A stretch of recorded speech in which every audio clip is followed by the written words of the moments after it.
हाँ, तो देखें ये जो है फाइल मैंने आप लोगों को दी थी, इसको पहले तो आपको अनजिप करना है और अनजिप करके आप लोगों को उसको इंस्टॉल करना था। इंस्टॉल करने के बाद आप लोगों को डेस्कटॉप में ऐसा कुछ आइकन दिख रहा होगा, मैंने वो आइकन डिलीट कर दिया है क्योंकि मेरे किसी काम का नहीं था। क्लियर है? अब आप लोग आएंगे ऑल प्रोग्राम्स में आएंगे और उसमें आएंगे ओरेकल में, ओरेकल 11G एक्सप्रेस एडिशन। ये दिख रहा है सबको?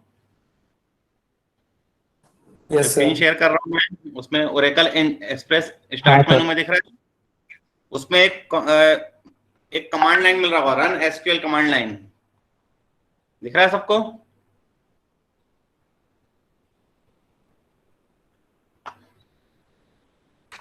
ये क्या बोलते हैं, ये आइकन दिख रहा है सबको? Yes sir. Yes sir. हाँ, तो अब यहां से देखिए मैं इसको राइट क्लिक कर रहा हूँ, राइट क्लिक करके कर रहा हूँ रन एज एडमिनिस्ट्रेटर। क्लियर है? तो रन एज एडमिनिस्ट्रेटर करेंगे हम लोग। रन एज एडमिनिस्ट्रेटर अपन लोग इसलिए कर रहे हैं क्योंकि हम लोग यूज कर रहे हैं विंडोज 7, 8 या 10, उसमें सी ड्राइव जो है हमको अलाउ नहीं करता एक्सेस करना। तो जब तक हम लोग रन एज एडमिनिस्ट्रेटर नहीं करेंगे वो सी ड्राइव हमको अलाउ नहीं करता है। तो अब एक बार हम फिर से बोलो ना। हाँ, रन एज एडमिनिस्ट्रेटर जब तक हम लोग नहीं करेंगे तब तक हमको सी ड्राइव अलाउ नहीं करता है। तो सी ड्राइव में हमें एक्सेस करना है, हम जो इंस्टॉल किए हैं वो सी ड्राइव में इंस्टॉल हुआ है। आप देख सकते हैं सी ड्राइव में आपको एक आइकन मिल रहा होगा ओरेकल एक्सी, दिख रहा है सबको? Yes sir. तो अब आ Yes, जाते हैं फॉर्म में, आप लोग लिखेंगे कनेक्ट और उसके बाद लिखेंगे सिस्टम। सर आवाज कट रही है सर। सर आवाज कट रही है। आवाज कट रही है? अच्छा रुक जाओ, मैं ईयरफोन लगा।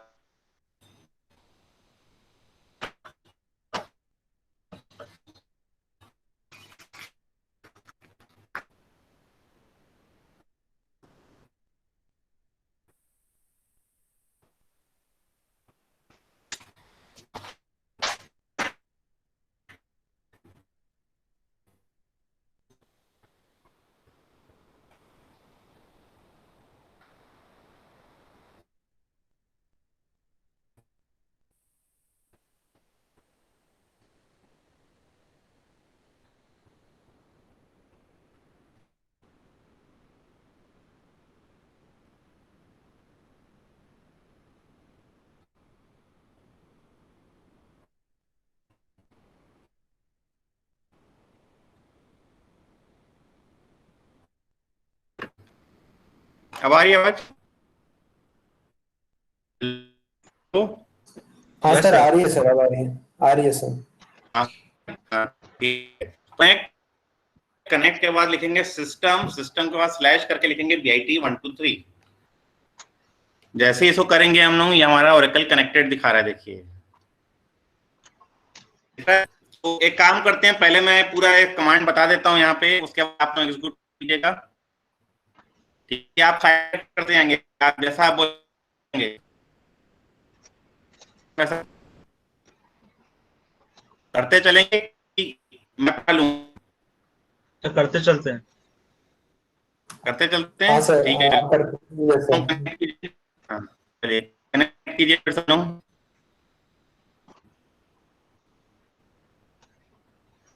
हाँ सर, कनेक्ट हो गया।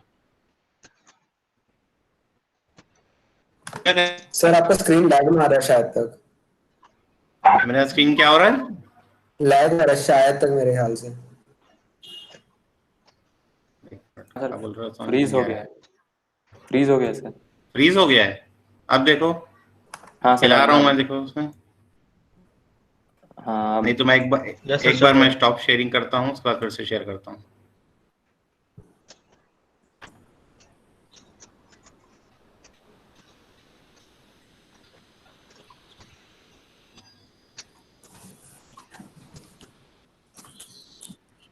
लोग कई लोग तो अभी लोग ज्वाइन कर रहे हैं।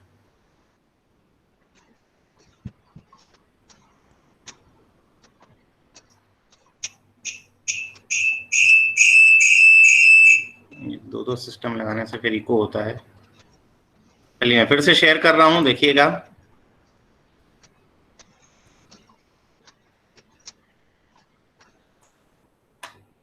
दिख रहा है ये सिस्टम? Yes sir. हाँ सर, हाँ सर। हाँ सर दिख रहा है ना? तो देखिए मैं कनेक्ट हो चुका हूं। कनेक्ट होने के बाद अब मुझे सबसे पहले तो एक यूजर क्रिएट करना है। तो यूजर क्रिएट करने के लिए हम कमांड लिख रहे हैं क्रिएट यूजर, और यूजर नेम हम देते हैं स्टूडेंट, और फिर लिखते हैं आइडेंटिफाइड बाई स्टूडेंट,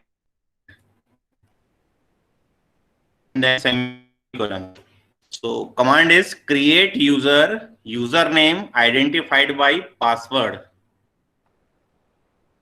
Clear है? Create user underscore name identify password, जो भी आपको पासवर्ड देना है। क्लियर? तो अभी क्या दिया है, यूजर हमने क्या दिया है स्टूडेंट, आइडेंटिफाइड है, पासवर्ड क्या दिया है स्टूडेंट। तो student and student, user ID भी स्टूडेंट है, पासवर्ड भी हमारा क्या है स्टूडेंट है। तो दो हमने क्या किया है, यूजर क्रिएट किया है। अभी हमने डीएल लिया है, डीएल था सिस्टम, पासवर्ड था IT123, और उसके बाद हमने एक user create user student. Sir आपका वॉइस लैग कर रहा है सर। मेरा वही कर रहा है। अच्छा रुक जाओ, कर रहा हूँ।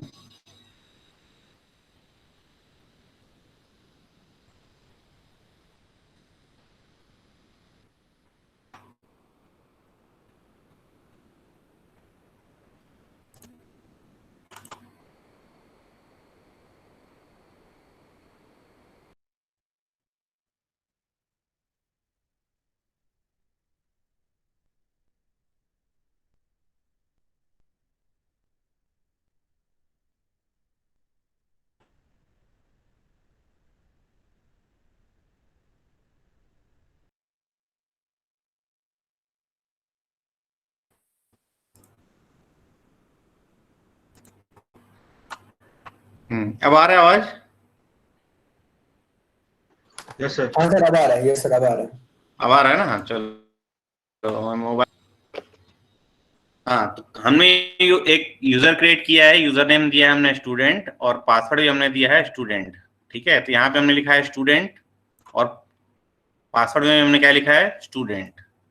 क्लियर है? अब हमने यूजर क्रिएट कर दिया है, यूजर को हमें क्या करना है, दो परमिशन ग्रांट करना है।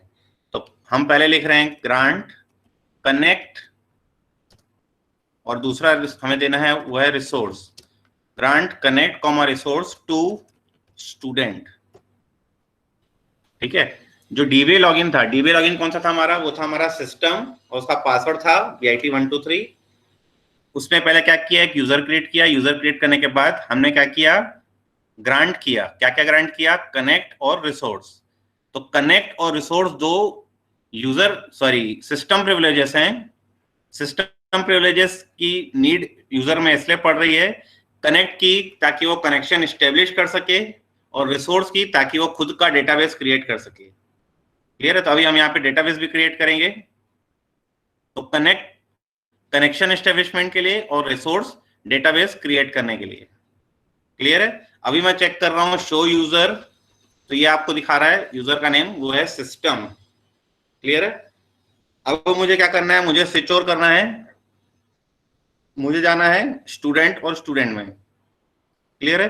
तो हम यहाँ पे लिखेंगे, हम पहले याद करते हैं, यहाँ पे लिखते हैं डिस्कनेक्ट, और डिस्कनेक्ट करके हम क्या कर रहे हैं, डिस्कनेक्ट हो गए हैं। अभी अगर मैं शो यूजर लिखूंगा तो एक भी यूजर नहीं दिखेगा। ठीक है, यूजर इज ब्लैंक। अब मैं यहाँ पे क्या कर रहा हूँ, यहाँ पे मैं लिख रहा हूँ कनेक्ट, और कनेक्ट करके मैं लिख रहा हूँ स्टूडेंट स्लैश स्टूडेंट। तो ये मेरा क्या हो गया, स्टूडेंट में डेटा, आपका ओरेकल जो है वो कनेक्ट हो गया। अब अगर आप देखते हैं यहाँ पर शो यूजर, तो आपको दिखाएगा यूजर इज स्टूडेंट। क्लियर है? हाँ सर। है ना? तो यहां तक सबका हो गया है। Yes sir. Yes sir. हाँ, मेरे को यस बोलेंगे तभी मैं आगे बढ़ूंगा ना। यहाँ तक सबका हो गया है? Yes sir. तो चलो आगे बढ़ते हैं। अब हमने क्या किया है, हमने यहाँ पे यूजर क्रिएट किया है, अभी हमने डेटाबेस क्रिएट नहीं किया है। तो अब हम यहाँ पे लिखते हैं सेलेक्ट स्टार फ्रॉम टैब। तो मुझे एक भी टेबल नहीं दिखा रहा है इसमें, ठीक है। Select star from tab is an query which will display the number of objects और name of the objects, database objects in the user, ठीक है। तो अभी ये यूजर जो हमारा कनेक्टेड था स्टूडेंट, उसके अंदर एक भी डेटाबेस ऑब्जेक्ट नहीं, एक भी टेबल नहीं है, एक भी मेरा क्या बोलते हैं, कोई भी डेटाबेस ऑब्जेक्ट नहीं है। अभी तक हम लोग टेबल के बारे में भी नहीं जानते हैं। टेबल होता है और आपका सिनोनिम होता है, सीक्वेंस होता है, व्यूज होते हैं, तो ये सब डेटाबेस ऑब्जेक्ट्स होते हैं। तो ये डेटाबेस ऑब्जेक्ट में एक भी डेटाबेस ऑब्जेक्ट मेरे इस यूजर में अभी नहीं है। क्लियर है? अब मुझे क्या करना है, यहाँ पर ऑब्जेक्ट क्रिएट करना है। तो यहाँ पर मैंने आप लोगों को मूडल में एक फाइल शेयर की है,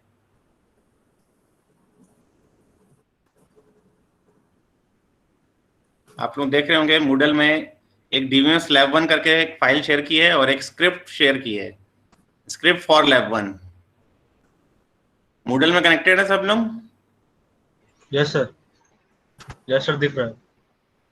हाँ, तो मूडल में देखिए एक फाइल मिली है आपको डीबीएमएस लैब 1, उसको डाउनलोड कीजिए, और दूसरी मिल रही होगी स्क्रिप्ट फॉर लैब 1, उसको भी डाउनलोड कीजिए।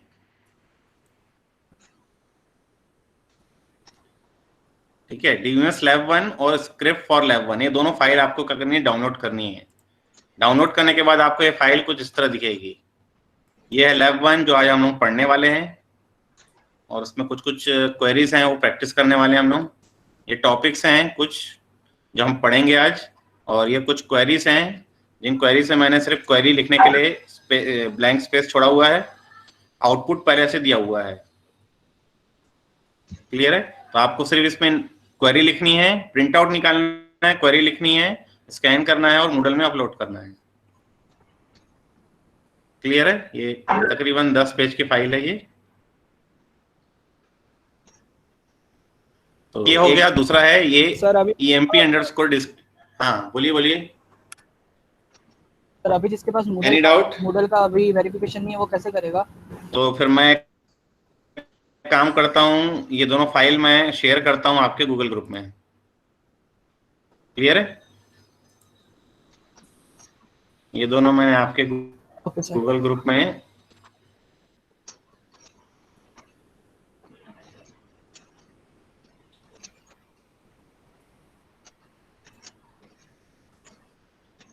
गूगल ग्रुप में आपके शेयर की, sorry Google group, WhatsApp group में शेयर की है, उसमें एक बार आके देख लीजिए।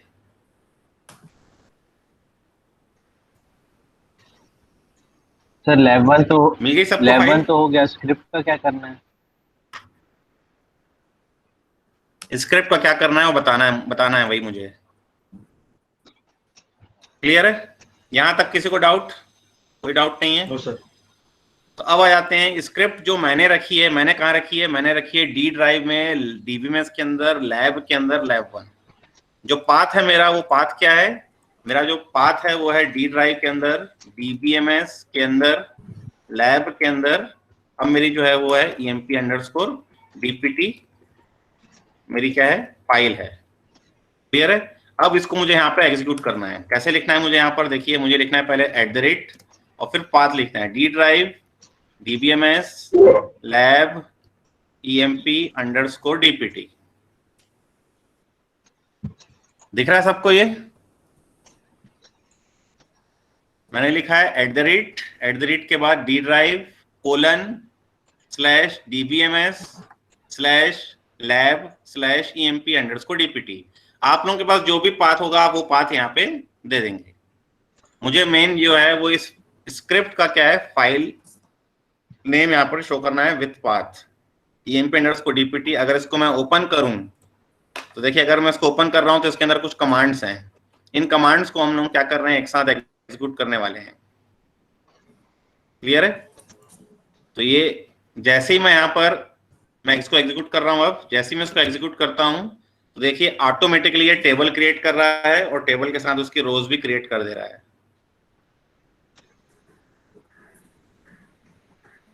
क्लियर है? दिख रहा है सबको? मुझे ऑडियो रिस्पांस चाहिए क्योंकि मैं प्रेजेंट कर रहा हूँ, मैं चैट नहीं देख पाऊंगा।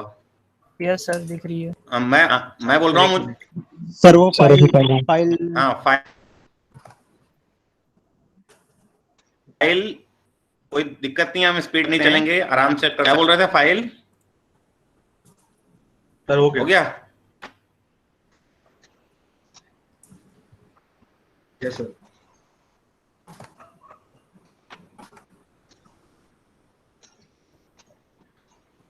ये फाइल मूडल में आपको यहाँ पे मिलेगी, DMS Lab 1 script for Lab 1, या तो फिर आप अपने web.whatsapp से डाउनलोड करके यूज कर सकते हैं।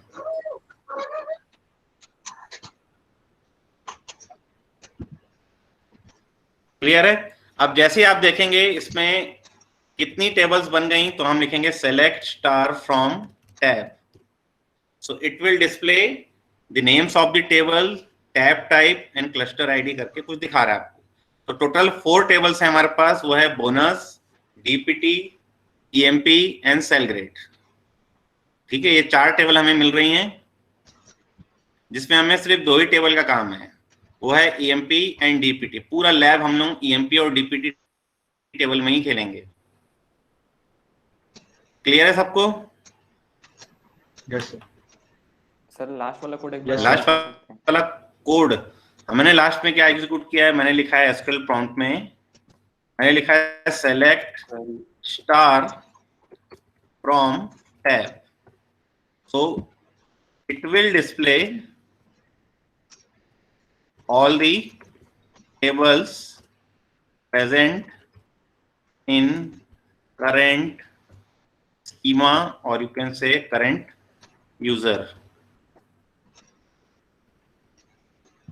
सर तो स्टार मतलब ऑल हो रहा है, ऑल होता है स्टार का, हाँ पढ़ेंगे। Star means all the information. Sir और कुछ जो कमांड्स है उसमें आप सेमीकोलन डाल रहे हैं और कुछ में नहीं डाल रहे हैं, तो ये कैसे? हाँ वो सब अभी पढ़ेंगे सर। अभी जो हम कर रहे हैं उनको करते जाओ, जो डाउट आएगा मैं सब क्लियर करूंगा, घबराओ मत। ठीक है, यहाँ तक कोई दिक्कत नहीं है अभी तक? टेबल सबकी बन गई है? Yes sir. अभी कुछ सेटिंग करना भी बाकी है। अब देखिए, अब पहली क्वेरी लिख रहे हैं हम लोग सेलेक्ट स्टार फ्रॉम टैब की जगह हम लिखेंगे ईएमपी। तो कुछ इस तरह टेबल दिख रही है आपको, दिख रही है आपको?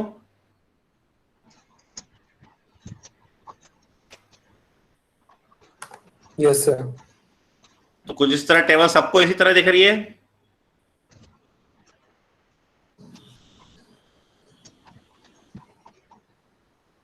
ठीक है, अब इसमें देखिए कॉलम नेम जो है वो रिपीट कर रहे हैं, बार बार कर रहे हैं। वो इसलिए कर रहे हैं क्योंकि अगर आप यहाँ पे देखें शो लाइन साइज, तो ये आपको दिखा रहा है 80, और आप लिखेंगे शो पेज साइज, तो ये आपको दिखा रहा है 14। मतलब एवरी 14 रोज के बाद ये क्या करेगा, कॉलम रिपीट करेगा, क्योंकि वो नया पेज स्टार्ट हो जा रहा है। क्लियर है? तो अब हम यहाँ पे क्या करेंगे, हम लिखेंगे सेट लाइन साइज, और लाइन साइज कर देते हैं हम लोग 200, और हम सेट करते हैं सेट पेज साइज, और पेज साइज को भी हम लोग दे देते हैं सपोज 200। क्लियर है? उसके बाद हम लोग क्वेरी लिखते हैं सेलेक्ट स्टार फ्रॉम ईएमपी। सो अब देखिए ये आपको टेबल दिखा रहा है। ठीक है, अब दिक्कत ये आ रही है कि अभी भी एक रो जो है वो, हेलो सर, मेरा नहीं हो रहा सर। हेलो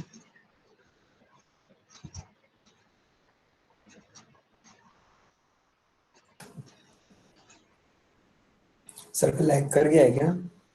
पता नहीं सर। शायद लग रहा है वही सर का स्क्रीन में कभी होल्ड पे आ गया। अबे कार्तिक सुनना, हाँ कार्तिक अपन ने लास्ट किया था सेलेक्ट स्टार फ्रॉम टैब। सबको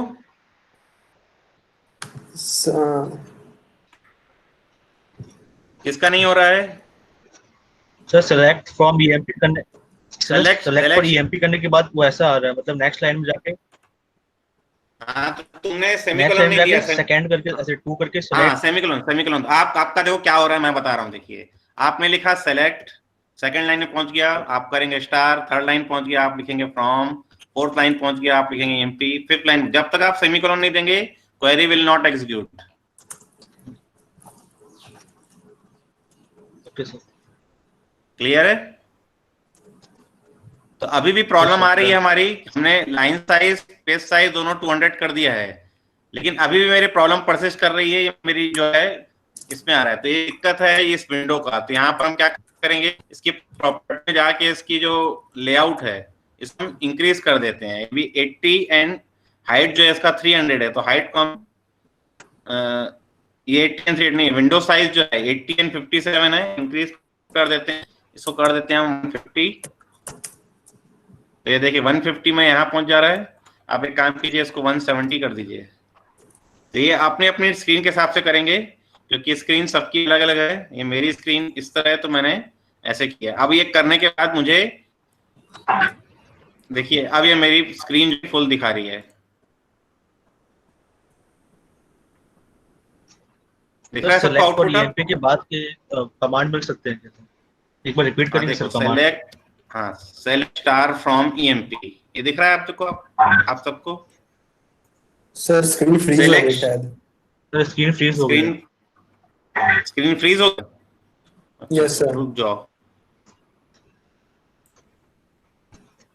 फिर से प्रेजेंट कर देता हूं मैं।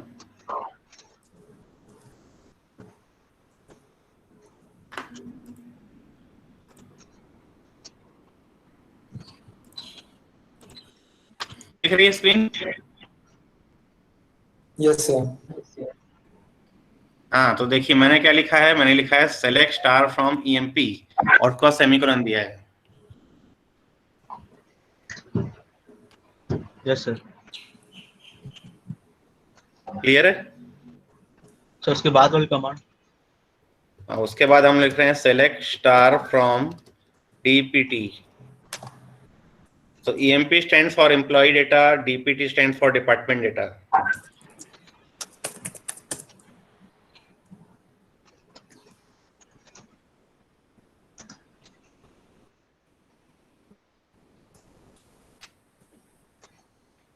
Yes sir. क्लियर है यहाँ तक? Yes sir. हाँ, अभी हमने क्या किया, अभी हमने DBA से लॉगिन किया, DBA से लॉगिन करने के बाद हमने यूजर क्रिएट किया, यूजर क्रिएट करने के बाद हमने उसमें दो हमने क्या किया, प्रिविलेजेस दिया, system privileges, connect and resource, और उसके बाद हमने इसमें डेटाबेस क्रिएट किया और उन डेटाबेस को हम अभी क्या कर रहे हैं, व्यू कर रहे हैं। क्लियर है? उसके बाद हमने कनेक्ट एंड डिस्कनेक्ट करना सीखा। ठीक है, अब यहाँ पे अगर मैं लिखता हूँ क्विट, ठीक है, तो ये क्या कर दिया, हमारा स्क्रीन क्विट कर गई। अब मैं अगर फिर से चालू करना चाहूं तो यहाँ पे देखिए रन एसक्यूएल कमांड लाइन करके दिख रहा है, राइट क्लिक करेंगे, रन एज एडमिनिस्ट्रेटर। ठीक है, तो नेक्स्ट टाइम जब भी आप आएंगे लैब में, आप क्या करेंगे, राइट क्लिक करेंगे, इसमें रन एज एडमिनिस्ट्रेटर करेंगे और ओपन करेंगे। ओपन करने के बाद देखिए एक बार आपने सेट कर दिया तो ये स्क्रीन साइज सेट हो गई है। अब आपको यहाँ पे आना है हर बार और लिखना है कनेक्ट और लिखना है student/student and now you are connected. अब हम जो भी करेंगे वो सब हम क्या करेंगे, इस स्टूडेंट के अंदर ही करेंगे। क्लियर है? तो डेटाबेस सबका क्रिएट हो चुका है, टेबल्स हमें आ चुकी है, ईएमपी एंड डीपीटी 2 टेबल्स आ चुकी हैं। हम 2 टेबल में हम क्या करेंगे, वर्क करेंगे। क्लियर है सबको? Yes sir. Yes sir. है ना? तो अगर मुझे क्विट करना है तो हम क्या लिखेंगे, क्विट, या हम शॉर्ट फॉर्म क्यू भी लिख सकते हैं। ठीक है, क्यू लिख के भी एंटर करूंगा। अच्छा, क्यू से नहीं हो रहा है, चलो ठीक है, क्विट करेंगे। नेक्स्ट टाइम अगर मैं इसको फिर से कर रहा हूं, मैं कनेक्ट लिख रहा था, शॉर्ट फॉर्म में कनेक्ट में कॉन भी लिख सकता हूं। ठीक है, short form is con, CONN। तो या तो कनेक्ट लिखो पूरा या तो फिर कॉन लिखो। अच्छा, अब मैं इसको अगर डिस्कनेक्ट कर रहा हूं तो या तो मैं पूरा डिस्कनेक्ट लिखूं या तो मैं डिस्कॉन लिखूं। ठीक है, ये डिस्कनेक्ट हो गया है। अब मुझे फिर से कनेक्ट करना है तो मैं लिख रहा हूं कनेक्ट स्टूडेंट और अब मैं एंटर कर दिया, एंटर करने के बाद अब ये पासवर्ड पूछ रहा है मेरे से, तो अब यहाँ पे आप पासवर्ड लिख सकते हैं, ये दिखेगा नहीं किसी को, ये पासवर्ड आपका टाइप हो गया। तो अगर आपको पासवर्ड नहीं दिखाना है तो आप एंटर पासवर्ड नीचे वाले लिंक में करेंगे, मतलब कनेक्ट यूजर नेम करके एंटर कर देंगे तो पासवर्ड पूछेगा आपसे। और अगर आपको यूजर नेम पासवर्ड एक साथ प्रोवाइड करना है तो आप क्या कर सकते हैं, कनेक्ट student/student कर सकते हैं। क्लियर है सबको? Yes sir. जहां मैं फास्ट हो जाऊं मुझे बता देना, ताकि मैं अपनी स्पीड उस हिसाब से स्लो कर लूं। क्लियर है?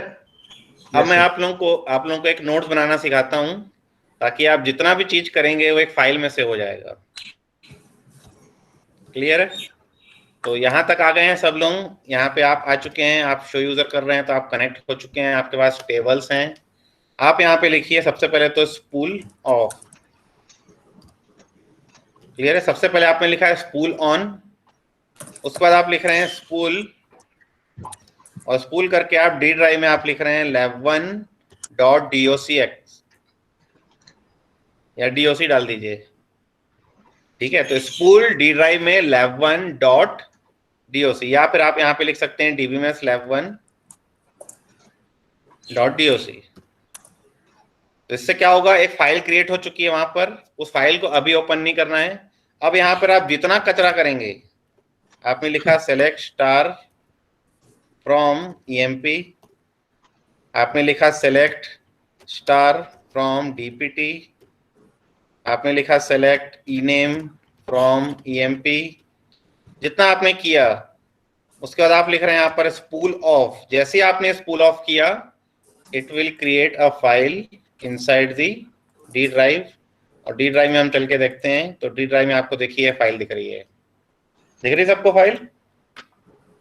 इस फाइल को जब आप ओपन करेंगे तो आपको यहाँ पे दिखेगा जितना भी स्पूल ऑन स्पूल ऑफ के बीच में जितना भी आपने क्वेरी एग्जीक्यूट की है, उसका आउटपुट पूरा सब कुछ दिख रहा है। अगर इसमें कुछ एरर आ रहा होगा तो एरर भी आपको यहाँ पे शो करेगा। क्लियर है सबको? दिख रही है फाइल सबको? यस सर, दिख रही है। तो ये फाइल कैसे क्रिएट करनी है मैं आपको सिखा दिया हूँ। ठीक है, फिलहाल मैं इसको क्या कर रहा हूँ, मैं इसको डिलीट कर दे रहा हूँ, क्योंकि हम पूरा पढ़ने वाले हैं, उसकी एक फाइल क्रिएट करेंगे। अभी ये फाइल, अच्छा, अब यहाँ पर एक चीज और देखने में आई है, वो ये है कि अगर मैं लिख रहा हूँ सेलेक्ट स्टार फ्रॉम emp, तो अभी भी ये क्या कर रहा है, अभी भी ये क्या कर रहा है, आपका जो पेज साइज है वो पेज साइज अभी भी 14 ही दिखा रहा है। आप चेक करें शो पेज साइज, तो शो पेज साइज आपको अभी भी क्या दिखा रहा है, 14। शो लाइन साइज भी अभी तक आपको क्या दिखा रहा है, 80। ये बाय डिफॉल्ट वैल्यूज अभी भी दिखा रहा है। हमें क्या करना है, हमें परमानेंटली चेंज कर देना है 200, ताकि हम जब भी लैब में आए हमें बार बार सेट करने की नीड ना पड़े। क्लियर है सबको? तो इसके लिए मैं आपको सेटिंग बता रहा हूं। बंद करूं इसको मैं? Yes sir.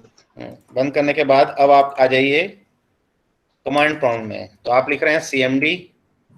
अच्छा, cmd भी यहाँ नहीं लिखना है, cmd आप लिखेंगे यहाँ पर।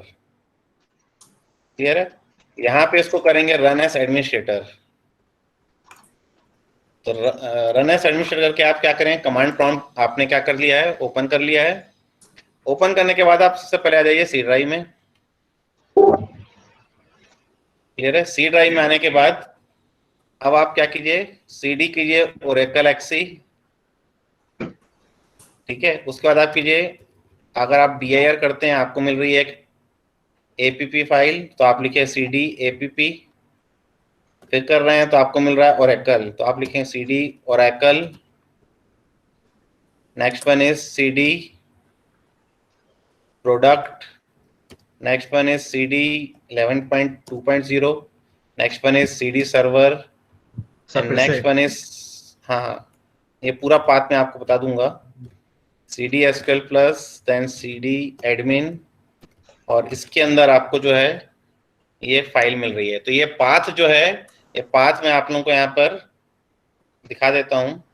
सी Oracle XE, app Oracle product 11.2.0 server SQL plus admin, इतना अंदर जाइए। अंदर जाने के बाद आपको देखिए एक फाइल मिल रही है glogin.sql। तो यहां तक सब लोग आ जाइए। जब सबका हो जाएगा तो मुझे यस बोलेंगे, उसके बाद मैं आगे बढ़ूंगा।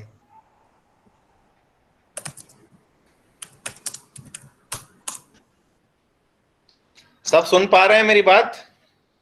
Yes sir. हाँ सर। मेरे को 2 ही 3 रिस्पॉन्स मिल रहे हैं। Yes sir, yes sir. Sir Windows 10 का ना एक और इनपुट होता है सर, आप उस फोल्डर में जाके एक बार अगर आप डायरेक्टरी में cmd टाइप करेंगे तो अपने आप वहां तक पहुंच जाता है। हाँ, तो कुछ भी कर सकते हो, मतलब मैं जनरल तरीका बता रहा हूँ। एक विंडोज 10 में ऐसा कुछ होगा, मैं विंडोज 10 आज तक यूज नहीं किया हूँ।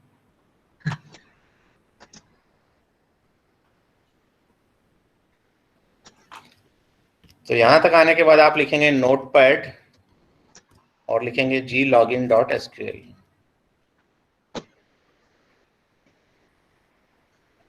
क्लियर है?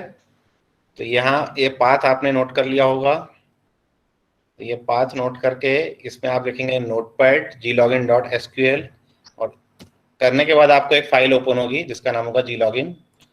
इसके आखिरी में आप अंदर लिखिए set line size 200, set page size 200। Clear है? तो नोटपैड करना है पहले, नोटपैड करके ये फाइल ओपन करनी है।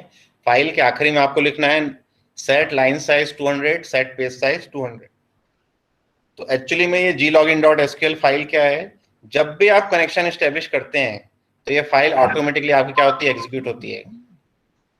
For every connection this file is getting executed automatically. तो अगर ऑटोमेटिकली एग्जीक्यूट हो रही है तो ऑटोमेटिकली ये लाइन साइज और पेज साइज 200 आपका क्या करेगा, कर देगा।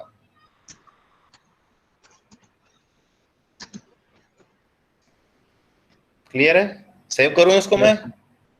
यस तो इसको मैंने देखिए सेव किया है। सेव करके अब मैं इसको क्या कर रहा हूँ, बंद कर दे रहा हूँ। बंद करने के बाद वापस आ रहा हूँ मैं एसक्यूएल प्रॉम्प्ट में, रन एज एडमिनिस्ट्रेटर कर रहा हूँ। ओपन हुआ। अब मैं लिख रहा हूँ कनेक्ट स्टूडेंट स्टूडेंट। कनेक्ट हो गया। कनेक्ट होने के बाद अब मैं लिख रहा हूँ सेलेक्ट स्टार फ्रॉम EMP। तो देखिए मेरा अब automatically line size page size जो है सेट होके आ गया है। एक ही बार मुझे टेबल दिख रही है। क्लियर है सबको? क्लियर है सबको? Yes sir. चलिए अब थोड़े सी थ्योरी पढ़ लेते हैं। ये PDF फाइल आपने डाउनलोड कर ली होगी।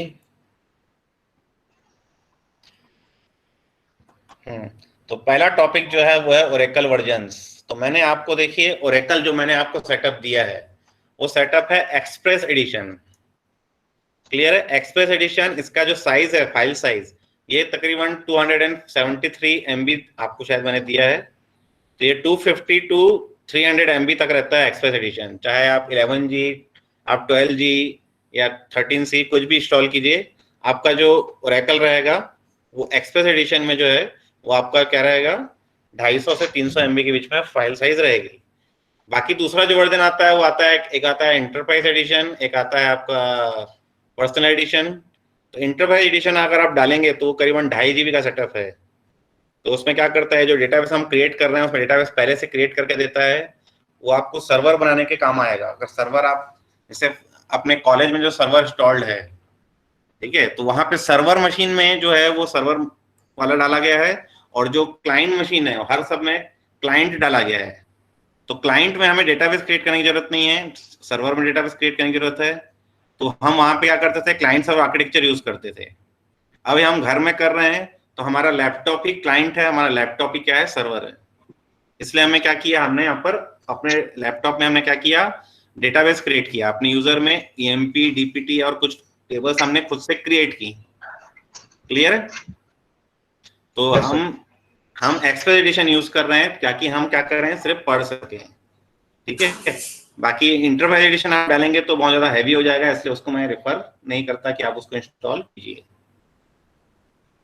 क्लियर? उसके बाद अब कुछ वर्जन्स की आती है। तो आप जो जनरली आप नेट में 3 टाइप के वर्जन्स पढ़ेंगे। जैसे अभी आपने जो ओरेकल इंस्टॉल किया है ओरेकल 11G, एक आता है 11C, एक आता है ओरेकल 9i। तो ये I, G और C इनका क्या मतलब है? तो इनका मतलब ये है, G stands for grid computing, इसमें जो है ग्रिड कंप्यूटिंग का फीचर्स हैं। C stands for cloud computing and I stands for internet edition। तो पहले आते थे और 9 आते थे और नहीं आता था। 9i में I stands for Indian edition, international edition, ऐसा क्वेश्चन पूछा जाता था। So I stands for internet edition to database across the internet। मतलब आप एक जगह डेटाबेस को होस्ट कर रहे हैं और कहीं से भी आप क्या कर रहे हैं, उसको एक्सेस कर रहे हैं। क्लियर है? सो क्लाइंट सर्वर आर्किटेक्चर जो है ओरेकल फॉलोज क्लाइंट आर्किटेक्चर, जो मैंने लिखा है आपको, वो क्लाइंट सर्वर आर्किटेक्चर में काम करता है आपका ओरेकल। मतलब आप एक जगह डेटाबेस रख सकते हैं और उससे आप कनेक्शन एस्टेब्लिश करने के लिए कनेक्शन एस्टेब्लिश करके उसमें डेटाबेस एक्सेस कर सकते हैं थ्रू क्लाइंट्स। ठीक है, तो ये ग्रिड कंप्यूटिंग और क्लाउड कंप्यूटिंग है, ये एडवांस फीचर्स हैं। ठीक है, हम इंस्टॉल किए हैं, वो इंस्टॉल 11G। ठीक है, अब आ जाते हैं डेटाबेस यूजर्स। डेटाबेस के जो यूजर हैं उसमें हम लोगों ने दो यूजर देखा। हाँ पूछिए सर। एक स्टूडेंट रिक्वेस्ट कर रहा है मीट पे ऐड होने के लिए, तो ऐड नहीं हो पा रहा है क्या वो? सर वो बहुत लेट उसको पता चला, अभी मैं बताया हूँ, उसका मैसेज आया था। हाँ तो बोलो ना उसको ऐड हो जाने, बोलो ना। सर मैं बोल दिया हूँ उसको, वो रिक्वेस्ट कर रहे हैं। मैं ऑटोमेटिक ऐड का ऑप्शन डाल दिया हूँ इसमें। Okay sir. जिसके पास भी लिंक रहेगा वो ऐड हो सकता है।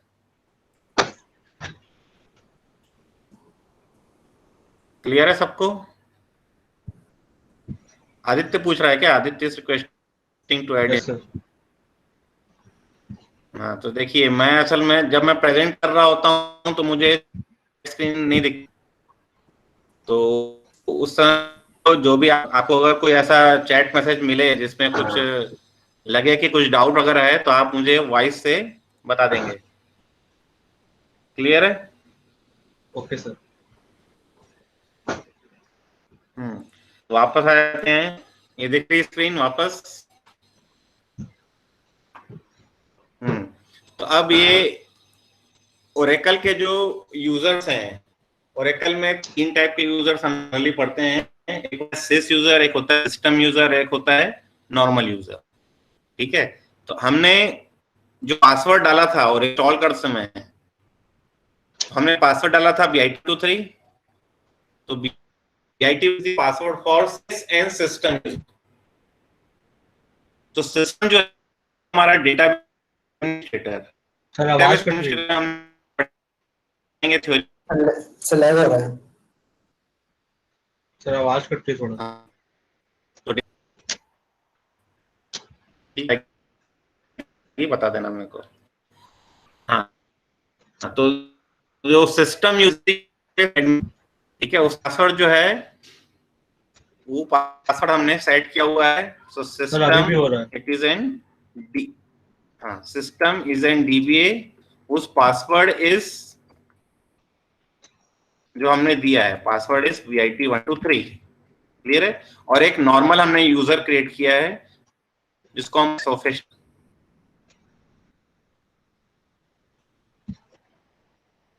और you can say it is an normal user. उसका पासवर्ड हमने क्या दिया है, वो पासवर्ड इज स्टूडेंट। ठीक है, और उसका नाम क्या है, यूजर का नाम भी क्या है, student. Student is the user name, student is the password, और system is the name of the DBA। उस पासवर्ड इज BIT123। किसी ने अगर अपना पासवर्ड दिया है तो अपना पासवर्ड यूज कर सकते हैं। जनरली हमने यहाँ पे BIT123 लिखा है ताकि इजी रहे सबको समझने में। क्लियर है? Yes sir. उसके बाद आ जाते हैं, हाँ उसके बाद आते हैं SQL एंड PSQL। हम पढ़ रहे हैं ओरेकल। ओरेकल जो है एक डेटाबेस मैनेजमेंट सिस्टम है, सॉफ्टवेयर पैकेज है जिसमें हम लोग डेटाबेस क्रिएट कर सकते हैं और मैनेज कर सकते हैं। ठीक है, जैसा हमने डेफिनेशन में पढ़ा था।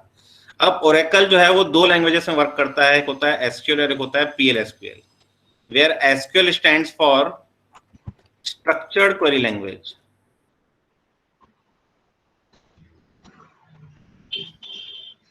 SQL stands for structured query language and PL/SQL stands for procedural SQL.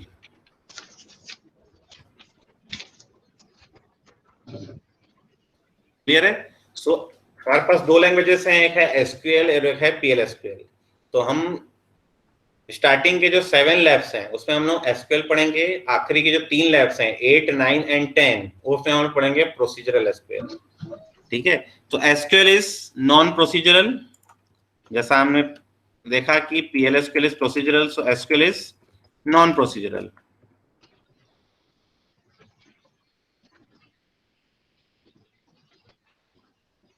Clear है? तो non procedural means what rather than how. हमें क्या चाहिए हमें सिर्फ वही बताना है, कैसे चाहिए वो हमें बताने की नीड नहीं है, हमें कोई प्रोसीजर नहीं लिखना है। फॉर एग्जाम्पल हमें क्या चाहिए, हमें चाहिए एम्प्लॉइज के नेम, तो हमने लिखा select E name from EMP। तो हमने बताया हमें क्या चाहिए, हमें नेम चाहिए तो हमने लिखा सेलेक्ट ई नेम। अगर हमें ई नेम के साथ सैलरी भी चाहिए उनकी तो हम लिखेंगे E name comma sal from EMP। अब ये डेटाबेस से डेटा कैसे आ रहा है ये हमें बताने की नीड नहीं है, कोई प्रोसीजर डिफाइन करने की नीड नहीं है। Whereas PL/SQL is in procedural SQL. So procedural SQL means जितने भी प्रोग्रामिंग कंस्ट्रक्ट्स हैं, procedural programming construct, for example if else, loops, procedures, ये सब जो हैं आप क्या कर सकते हैं, फंक्शंस, ये सारे के सारे प्रोसीजर कंस्ट्रक्ट जो हैं वो कैसे हम बनाएंगे, PL/SQL में। तो जैसा हम C++ प्रोग्राम बनाते थे, यहाँ भी हम क्या करेंगे, कुछ प्रोग्राम्स क्रिएट करेंगे, लेकिन वो लैब 8, लैब 9 एंड लैब 10 में, और उसमें कुछ डेटाबेस प्रोग्रामिंग करेंगे। क्लियर है? So this is all about PL/SQL। अभी हम जो पढ़ रहे हैं वो पढ़ रहे हैं हम SQL। क्लियर है? Now SQL consist of 3 languages. First one is DDL, second one is DML, third one is DCL। तो DDL stands for data definition language. ये जो मैं लिखते जा रहा हूं सब दिखते जा रहा है ना आप लोगों को? Hello, yes sir. Yes sir, दिख रहा है। देख रहा है Yes, sir. Yes, sir. हाँ दिखते जा रहा है ना?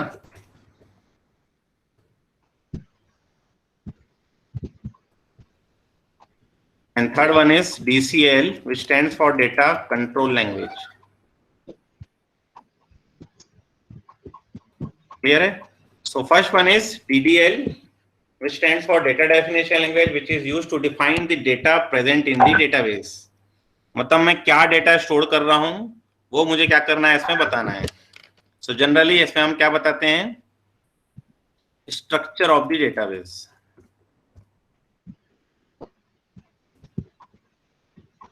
क्लियर है? तो स्ट्रक्चर ऑफ द डेटाबेस में डील करते हैं हम लोग किसमें, DDL क्वेरीज में।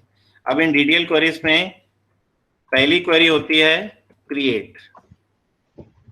क्रिएशन ऑफ द टेबल्स और database, second one is alter, third one is drop, fourth one is truncate, create, alter, drop, truncate, and last one is rename. So first one is create. So create is used to create a table. अगर हमें table create करनी है तो हम क्या use करेंगे, create table command use करेंगे। Clear है? alter is used for altering the table. Altering the table means modifying the structure of the table. For example, अगर मैंने टेबल क्रिएट की, टेबल में मेरे पास 6 कॉलम्स हैं, मुझे एक कॉलम और चाहिए, तो मुझे क्या करना पड़ेगा, अल्टर करके टेबल में क्या करना पड़ेगा, एक कॉलम ऐड करना पड़ेगा। या फिर मुझे क्या करना है, 6 टेबल में है, एक कॉलम मुझे नहीं चाहिए, तो मुझे क्या करना है, उस कॉलम को क्या करना पड़ेगा उस टेबल से। अगर मुझे पर्टिकुलर कॉलम का साइज इंक्रीज करना है कि मैंने साइज पहले दिया था 8, अब मुझे उसको 10 डिजिट का करना है, करेगा। नेक्स्ट वन इज, अगर मैं किसी पर्टिकुलर कॉलम को भी रिनेम कर, अगर कॉलम का नाम उसको मुझे BR करना है तो मैं क्या करूंगा, उसको भी चेंज कर सकता हूँ। टेबल में कुछ भी मॉडिफाई करना पड़ेगा, अल्टर कमांड यूज करना पड़ेगा। फॉर एग्जांपल, अगर मैंने टेबल क्रिएट कर दी और मैंने टेबल में एक भी प्राइमरी की डिफाइन नहीं की, तो प्राइमरी की क्या होती है आगे की क्लासेस। प्राइमरी की डिफाइन करना है तो अल्टर टेबल से प्राइमरी की करते हैं, प्राइमरी की नहीं तो जो भी कंस्ट्रेंट है, कोई कंस्ट्रेंट हटाने हैं तो हम क्या करेंगे, अल्टर कमांड से यूज करें। सो अगर मुझे है और स्ट्रक्चर को मॉडिफाई करना है यूज करेंगे। तो थर्ड देखते हैं, ड्रॉप। ड्रॉप से क्या, टेबल को हम क्या, so delete table from the database,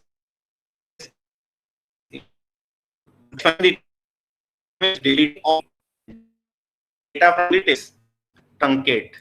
Next one is renaming a table. मैंने टेबल का नेम ईमेल दिया है, मुझे उसको ई करना है, मैं क्या करूंगा, These all the commands are DDL commands. These all commands works on the structure of the data.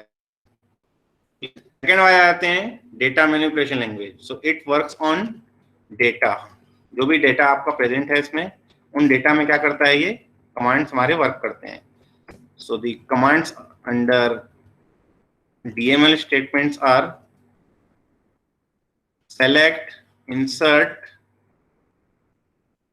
Update, delete and merge. Clear? That means selecting a table, you are selecting any column from a table. Next one is inserting new data to a table, updating previous data from a table, deleting data from a table, merging two tables. These all are DML commands. That means we are manipulating the data from a database. जो भी data है उसको हम क्या कर रहे हैं, manipulate कर रहे हैं। क्लियर है? क्लियर है सबको? जो सेलेक्ट स्टेटमेंट्स हैं, जो सेलेक्ट स्टेटमेंट है, उस सेलेक्ट स्टेटमेंट से हम कुछ मैनिपुलेट नहीं कर रहे हैं। मैनिपुलेशन जो हमारा मतलब होता है वो है कि डेटा को हम कुछ ना कुछ मैनिपुलेट कर रहे हैं। तो सेलेक्ट से हम क्या कर रहे हैं, सिर्फ एक्सेस कर रहे हैं। So nowadays select is known as DQL, which for data query language.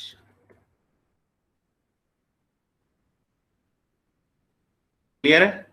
Now third one is the data control language, which is used for controlling access to the database.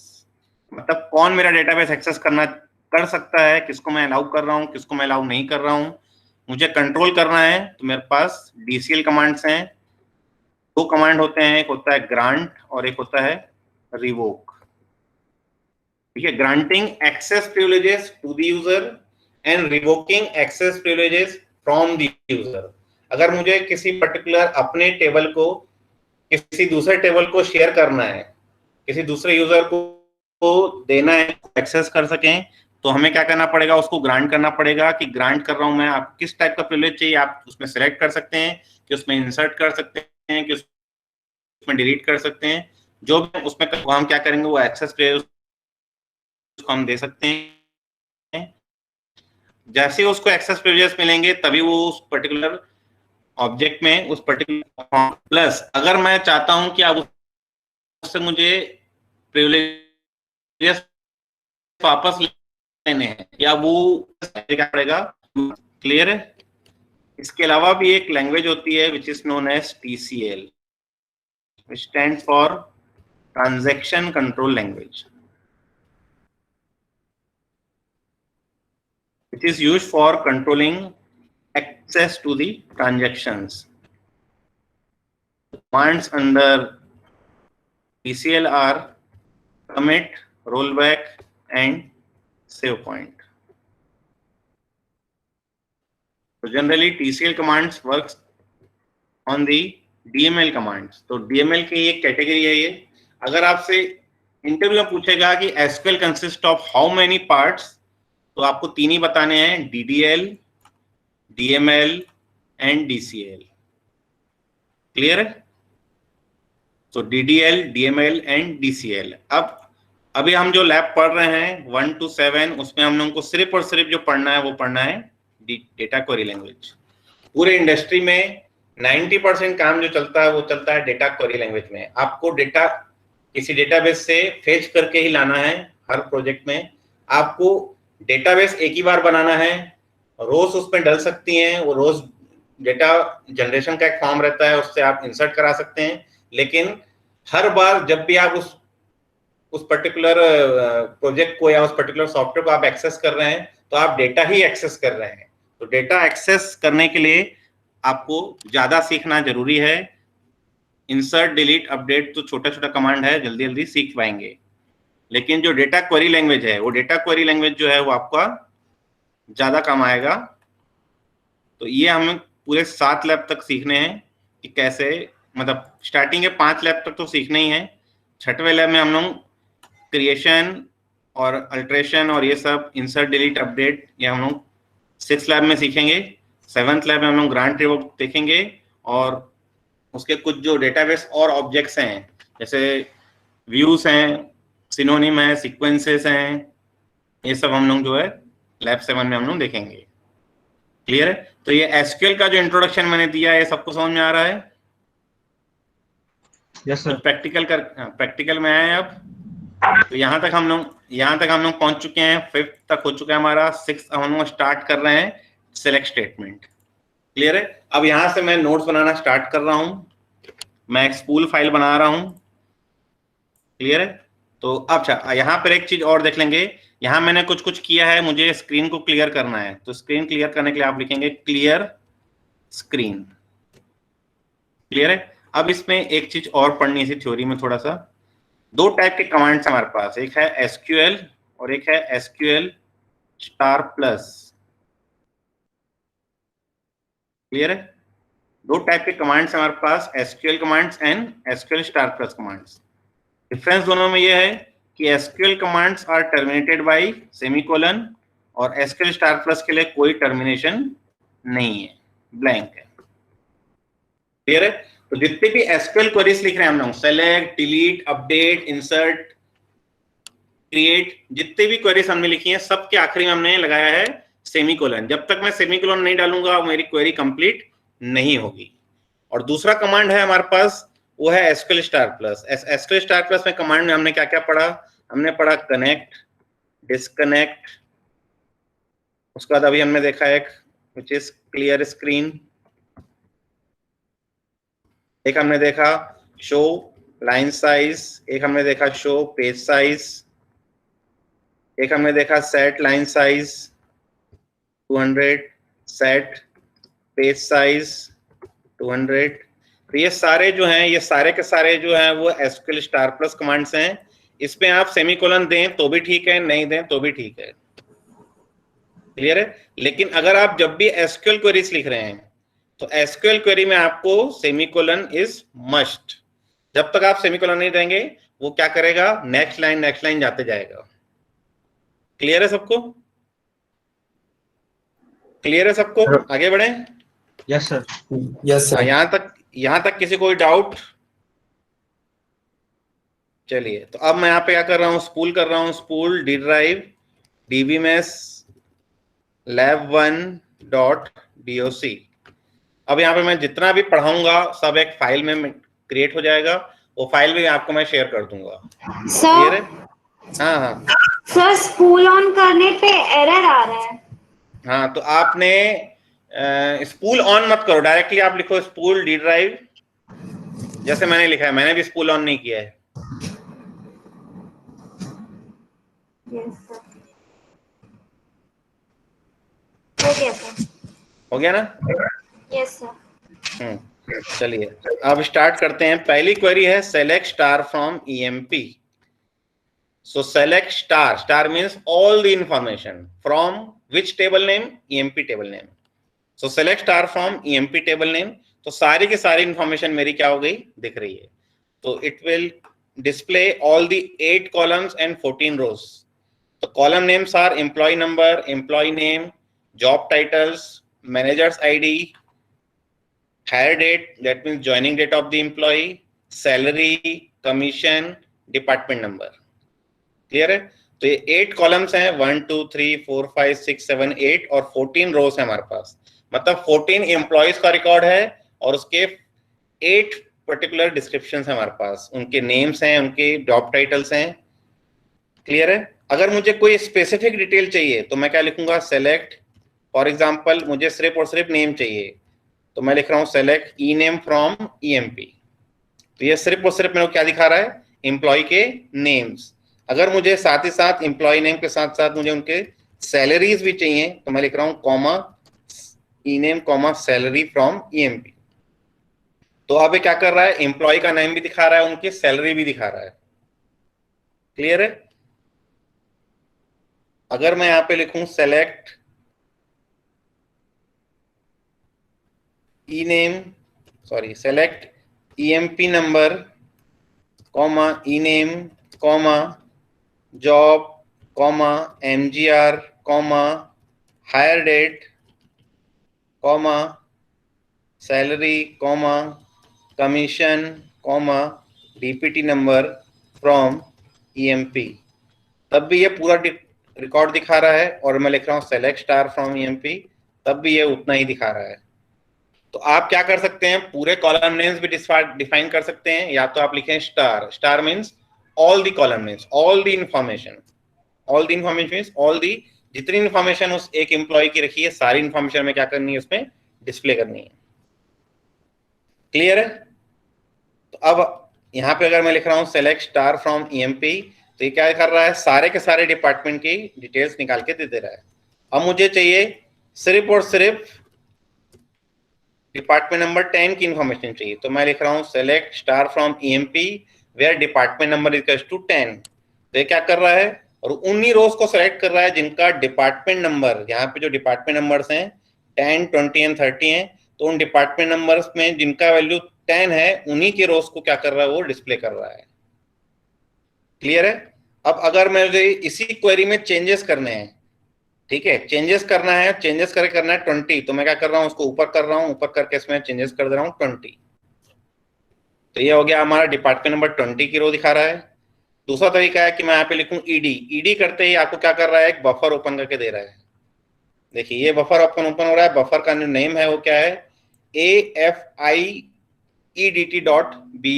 एक बफर है, और उस buffer में क्या रहेगा, उस buffer में है लीस्ट रिसेंट, यूजली आपकी जो लास्ट जो क्वेरी है वो आपकी क्या हो रही, दिखा रही है।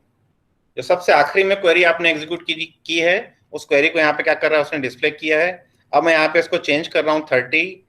अब डिफरेंस ये है कि यहाँ पर आपको जब बफर में आपने चेंजेस किया तो क्वेरी के आगे सेमीकोलन आपको नहीं लगाना है, ठीक है, सेमीकोलन नहीं लगाना है, इसको सेव कर देना है। सेव करने के बाद अब आपको यहाँ पर फॉरवर्ड स्लैश लिखना है, फॉरवर्ड स्लैश करते ही आपको क्या कर रहा है, ये प्रीवियस क्वेरी एग्जीक्यूट करके दे रहा है। ठीक है, अगर यहाँ पे आप कोई और क्वेरी लिखें, आप suppose select ename comma sal from EMP लिखते हैं, इस क्वेरी को भी अगर आपको फिर से एग्जीक्यूट करना है तो आप फॉरवर्ड स्लैश कर सकते हैं। क्लियर है?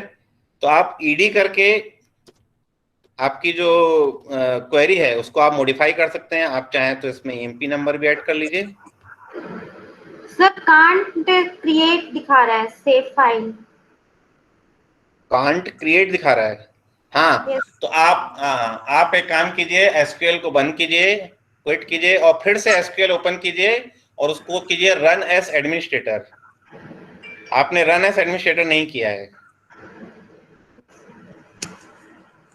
आपका ईडी तभी काम करेगा जब तक आप रन एज एडमिनिस्ट्रेटर नहीं करेंगे। अगर आप रन एज एडमिनिस्ट्रेटर नहीं कर रहे हैं तो ईडी काम नहीं करेगा, क्योंकि वो सी ड्राइव को एक्सेस करने नहीं देगा।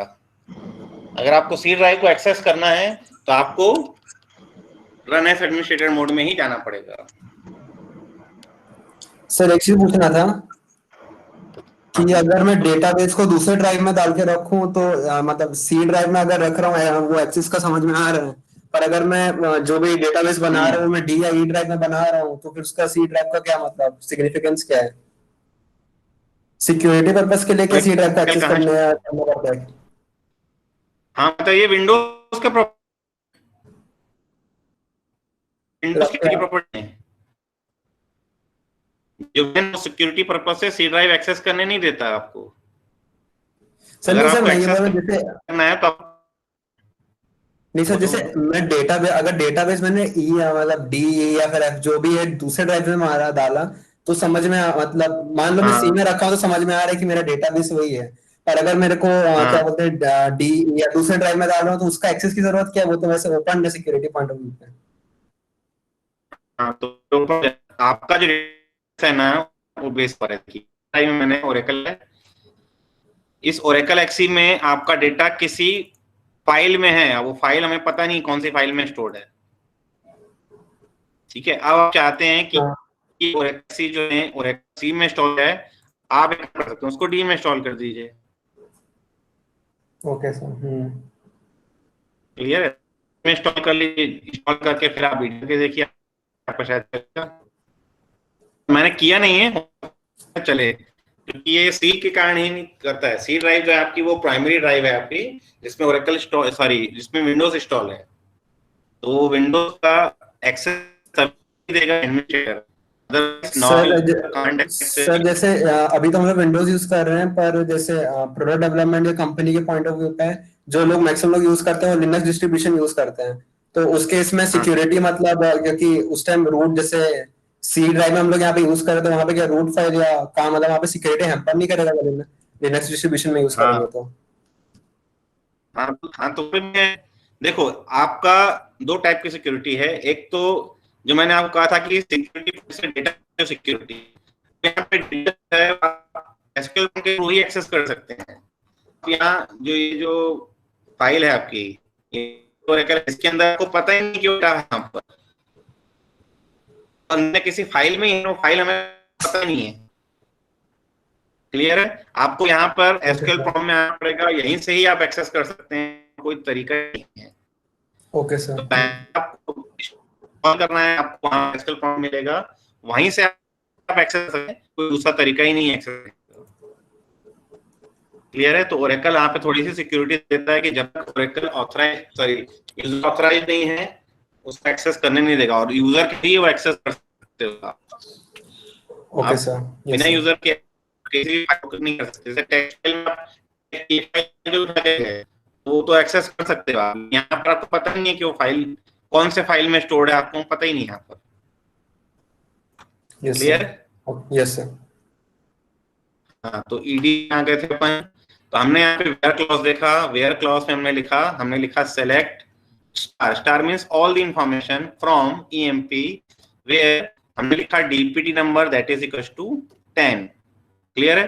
तो डिपार्टमेंट 10 का दिखा रहा है, मैं इसको ईडी कर रहा हूँ, ईडी करके मैं इसको क्या कर रहा हूँ चेंज करके मैं कर देता हूँ 20। अब 20 करने से ये डिपार्टमेंट 20 का डिस्प्ले कर रहा है। सिमिलरली मैं 30 करूंगा तो 30 का डिस्प्ले करेगा। क्लियर है? तो वेयर क्लॉज में क्या कर रहे हैं, हम एक कंडीशन डिफाइन कर रहे हैं। तो कंडीशन डिफाइन किया है, कंडीशन में लिखा है DPT number is equal to 20। तो ऐसी सारी रोज निकालेगा जिनका डीपीटी नंबर कॉलम में वैल्यू जो है वो क्या है 20 है। फॉर एग्जाम्पल अब मुझे क्या चाहिए, मैं निकाल रहा हूँ सेलेक्ट स्टार फ्रॉम ईएमपी ऐसे एम्प्लॉयज जो मैनेजर्स हैं, तो मैं लिखूंगा जॉब इज इक्वल टू और यहाँ पे लिखता हूँ मैं मैनेजर। तो इसमें एक भी रो नहीं आ रही है। क्यों नहीं आ रही है? क्योंकि अब ये जो मैनेजर स्टोर्ड है वो है कैपिटल लेटर में। क्लियर है? तो कैपिटल लेटर में है तो मुझे क्या करना पड़ेगा, मैनेजर जो डिफाइन करना पड़ेगा वो किस में डिफाइन करना पड़ेगा, कैप्स में डिफाइन करना पड़ेगा। तो अब यहाँ पे देखिए 3 मैनेजर्स हैं, एक डिपार्टमेंट 10 में है, एक डिपार्टमेंट 20 में है और एक डिपार्टमेंट 30 में है। तीनों डिपार्टमेंट में एक एक मैनेजर है, तीनों क्यों क्या कर रहा है, डिस्प्ले कर रहा है, आपके रोज को डिस्प्ले कर रहा है। क्लियर है? तो इस मैनेजर से क्यों नहीं आ रहा है, इस मैनेजर से क्यों आ रहा है, कोई बता सकता है? एज अ स्ट्रिंग लिटरल पास कर रहे हैं। क्या कर रहे हैं? स्ट्रिंग की तरह पास कर रहे हैं, तो जैसा है वैसे ही रहना चाहिए। अगर लोअर केस में तो lower case.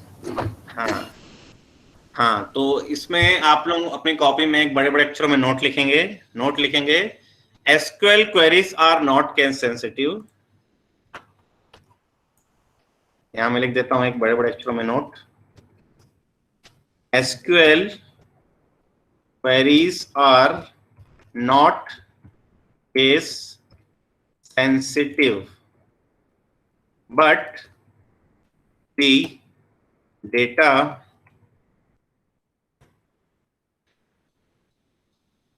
present in the database is case sensitive. इसका मतलब क्या समझ में आया आप लोगों को? इसका मतलब ये है कि ये सेलेक्ट जो है वो मैं स्मॉल में लिखूं या मैं ये कैपिटल में लिखूं, इसमें कोई फर्क नहीं पड़ता. मैं आधी क्वेरी स्मॉल, आधी क्वेरी कैपिटल में लिख सकता हूं. लेकिन ये जो डेटा मेरा कैपिटल लेटर में अगर सेव है, ये देखिए मैंने स्पेलिंग गलत लिखी है, तो मैं फिर से लिख देता हूं. Select star from EMP where, job को मैंने कैपिटल में लिखा था. अब मैनेजर मेरे को कैपिटल लिखना पड़ेगा. क्यों? क्योंकि मैनेजर जो है वो डेटाबेस में कैपिटल लेटर में स्टोर्ड है. अगर आप देखें सेलेक्ट स्टार फ्रॉम EMP, तो आपको जो मैनेजर का डेटा है, वो जो जॉब टाइटल्स हैं वो सारे जॉब टाइटल्स कैपिटल में हैं, जो नेम्स हैं वो भी सारे कैपिटल में हैं. क्लियर है? फॉर एग्जांपल अगर मुझे स्मिथ का डिटेल चाहिए तो मैं क्या लिखूंगा? Select star from EMP where E name that is equal to Smith. Clear है? अच्छा, सेकेंड डिफरेंस एक ये भी समझ में आया कि इससे पहले जो हम लिख रहे थे select star from EMP where DPT number that is equal to 10. तब हम सिंगल कोट्स यूज नहीं कर रहे थे, लेकिन अब हम सिंगल कोट्स यूज कर रहे हैं स्मिथ में. हम मैनेजर में भी सिंगल कोट्स यूज कर रहे हैं. ऐसा क्यों? क्योंकि वो है स्ट्रिंग और ये है नंबर्स. मैं इसमें भी सिंगल कोट्स यूज कर सकता हूं, कोई दिक्कत नहीं है. क्लियर है? अगर मैं इसको सिंगल कोट्स यूज कर रहा हूं तो ये स्ट्रिंग की तरह एक्ट कर रहा है, वो अभी भी आपको क्या कर रहा है? डेटा निकाल के दे रहा है.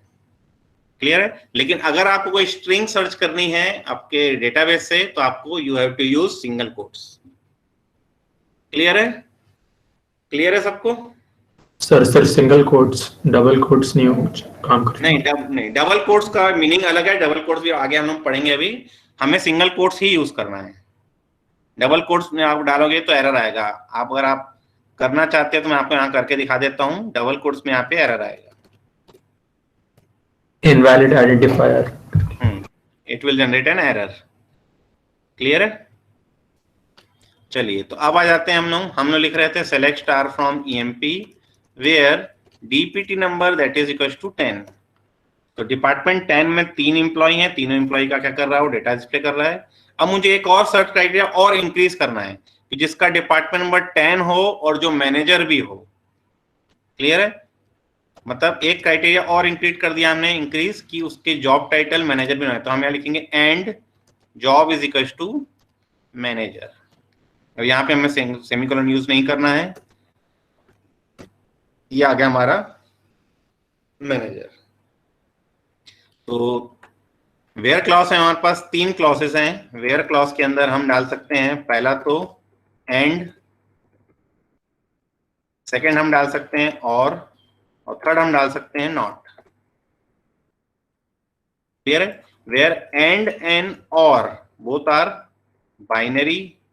सो binary means it will require 2 conditions, whereas not is an unary. Unary means it will only have a single condition. ठीक है? फॉर एग्जाम्पल इसी क्वेरी को अगर मैं चेंज करता हूं, चेंज करके यहाँ लिखता हूं मैं और, तो अब यहाँ पर क्या होगा कि या तो डिपार्टमेंट नंबर 10 हो जाए या तो उसका जॉब टाइटल मैनेजर हो जाए. तो डिपार्टमेंट 10 की तीनों रो दिखा रही है और डिपार्टमेंट 20 और 30 का मैनेजर वाला जॉब भी दिखा रहा है. क्लियर है? मतलब या तो डिपार्टमेंट 10 हो या तो उसका जॉब मैनेजर हो. दोनों कंडीशन में कोई भी कंडीशन ट्रू है तो वो आपका आउटपुट आएगा. क्लियर है सबको? क्लियर है सबको? हाँ सर. Yes sir. सर इसमें वेयर क्लॉज में लेस देन इक्वल टू या greater than equal to use कर सकते हैं.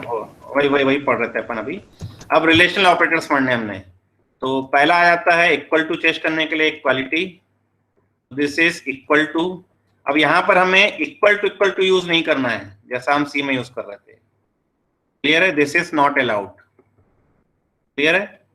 सो this is equal to, less than use कर सकते हैं हम लोग, हम यूज कर सकते हैं greater than. Similarly, we can also use less than, equal to, we can use greater than, equal to, and we can also use not equal to। तो not equal to के लिए हमारे पास 3 साइन है। These all are not equal to। पहला है less than greater than, second जो हम सी में यूज करते थे वो है, third one is caret equal to. तो कैरेट इक्वल टू एक्चुअली में ये एक्सऑर ऑपरेट कर रहा है, तो एक्सऑर अगर आप किसी भी नंबर को उसी के साथ एक्सऑर करेंगे तो आपको उसका नेगेशन ही मिलेगा, क्लियर है? तो ये 3 ऑपरेशन है जिससे हम नॉट इक्वल टू कर सकते हैं। तो अब ये सबको मैं यहाँ पे फटाफट यूज कर रहा हूँ, अगर मैं ज्यादा स्पीड हो जाऊं तो मुझे बता दीजिएगा। तो ये मैंने लिखा है सबसे पहले department number is equal to 10, मैं इसको चेंज करता हूँ, चेंज करके लिखता हूँ department number is greater than 10, तो 10 छोड़ के बाकी दोनों दिखा देगा 20 एंड 30। अगर मैं लिखता हूं department number is less then और 20, तो ये डिपार्टमेंट 10 का दिखाएगा आपको, क्लियर है? सिमिलरली अगर मैं यहाँ पे लिख देता हूं department number is less than equals to 20, तो 10 एंड 20 दोनों दिखाएगा, क्लियर है? सिमिलरली अगर मैं यहाँ पे लिखता हूं ग्रेटर देन इक्वल्स टू 20, तो ये ग्रेटर देन 20 मतलब 20 एंड 30 दोनों दिखा रहा है। और लास्ट में हम देखते हैं where department number is not equals to 20, so this is not equals to 10 and 30 दोनों दिखा रहा है 20। इसी को चेंज करके हम लिखते हैं यहाँ पर नॉट इक्वल्स टू 20, इसी को हम चेंज करते हैं और चेंज करके हम लिखते हैं यहाँ पर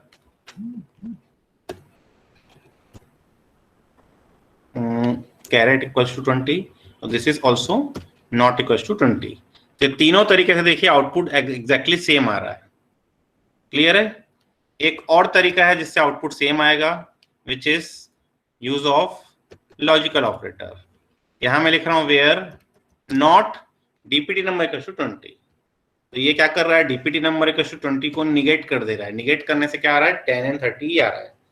तो नॉट जो है वो यूनरी है, इसलिए आपको आपको क्या देना पड़ेगा, एक ही इसमें कंडीशन देनी पड़ेगी, मतलब इसके आगे जितने भी कंडीशन दोगे उसको एक कंडीशन की तरह ट्रीट करेगा वो, क्लियर है?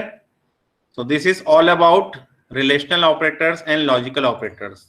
तो लॉजिकल ऑपरेटर्स हमने देखा 3 लॉजिकल ऑपरेटर्स देखे हमने, और बाकी हमने क्या किया, हमने यहाँ पे रिलेशनल ऑपरेटर्स देखे, क्लियर है? क्लियर है यहाँ तक? तो हम लोगों ने यहाँ पर एंड और नॉट देख लिया है, और ये जो रिलेशनल ऑपरेटर्स हैं, ये रिलेशनल ऑपरेटर्स हमने देख लिया है, इन स्टेटमेंट हमारा छूटा हुआ है। यहाँ तक किसी को डाउट? No sir. फास्ट तो नहीं चल रहा हूँ? फास्ट तो नहीं चल रहा हूँ? No sir. No sir. फिर ठीक है, नो सर। सब कर पा रहे हैं? सब कर पा रहे हैं? अच्छा, सब थोड़ा फास्ट Yes, है sir. ना? हाँ, तो जहां मैं फास्ट हो जाऊं थोड़ा सा बोल दीजिएगा, स्लो जाऊं, क्योंकि मैं बहुत ज्यादा स्पीड से टाइप करके आगे बढ़ जाता हूं। हो सकता है सर, आपको ऊपर कमांड क्या बोल रहा आज का हो गया सर, आज का हो गया सर, आंख दुख रहा है अब। हाँ सर। आंख दुख रहा है? Yes sir. चलो ठीक आई है, ड्रॉप डाल लेना। चलो मैं स्पूल ऑफ कर दे रहा हूँ और क्विट कर देता हूँ। तो आज का हो गया, तो फिर एक क्लास और अटेंड कर पाओगे बाद में? हाँ सर, हाँ बिल्कुल, मैं रेडी हूँ। मतलब अभी नहीं, लेकिन मतलब मे बी